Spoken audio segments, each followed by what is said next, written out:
Os mestres. Isso aí é top, hein, mestre? Então, tô aqui, ó, certo? Vou inverter minha mão, ó. Vou pra forquilha, ó. Vou empurrar ele pra frente, ó. Empurrei, ó. Apoio o quadril dele aqui, tá vendo, ó? Apoio o peito.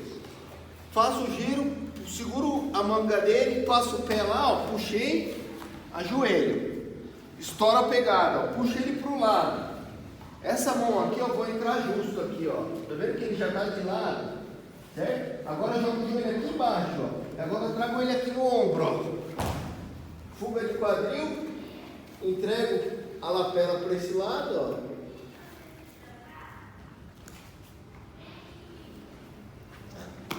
Crucifixo. Ouça mais uma vez.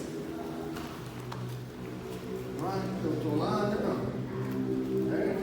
Vem, empurrou, apoiou o quadril, fez a pegada, passou o pé, estourou, jogou ele para o lado, entrou o joelho embaixo, traga o cara. Fuga de quadril, entrega a lapela lá.